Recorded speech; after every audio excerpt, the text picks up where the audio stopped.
በድር ኢትዮጵያ ተሸለመ።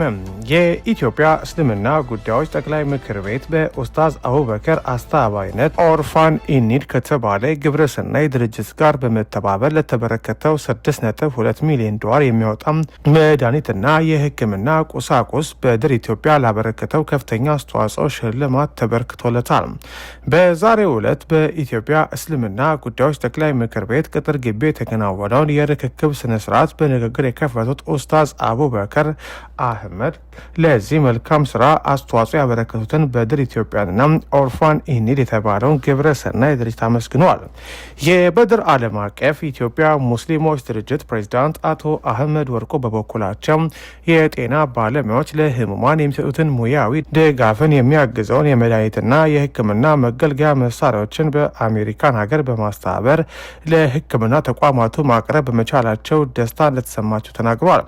በቀጣይም ይህ መሰል የበጎ አድራጎት ተግባራት አጠናክሮ እንደሚቀጥል ተናግረዋል።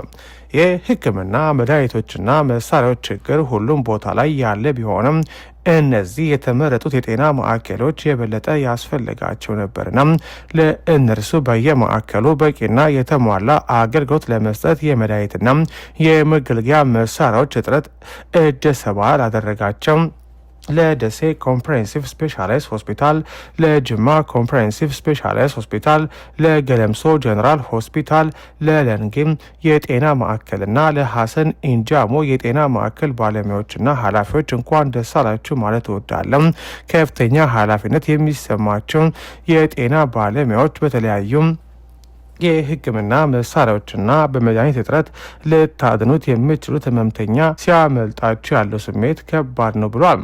ይህን በመረዳት ኦርፋንስ ኢኒድ ዩኤስኤ የተባለ ለትርፍ ያልተቋቋመ ድርጅት የፌዴራል መጅልስ የጤና ጥበቃ ሚኒስቴር በድር ኢትዮጵያ እንዲሁም የተለያዩ መንግስታዊ አካላትን ጨምሮ በብዙ መልካም ስራዎች የምናውቀው ወንድማችን የኡስታዝ አቡበከር አህመድ ባደረጉት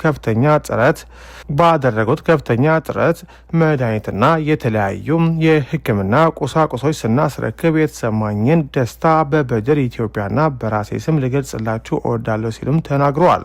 በዝግጅቱ ላይ የኢትዮጵያ እስልምና ጉዳዮች ጠቅላይ ምክር ቤት ፕሬዝዳንት የመዝጊያ ንግግር ያደረጉ ሲሆን የጤና ሚኒስትር ዶክተር መቅደስ ዳባም ንግግር አድርጓል። በስነ ስርዓቱ ላይ የከተማ ልማት ሚኒስትር ጫልቱ ሳኒና የኢትዮጵያ የነዳጅና ኢነርጂ ባለስልጣን ዋና ዳይሬክተር ሳህረላ አብዱላሂት መገኘታቸውን በድር ኢትዮጵያ የሙስሊሞች ድርጅት አስታውቋል።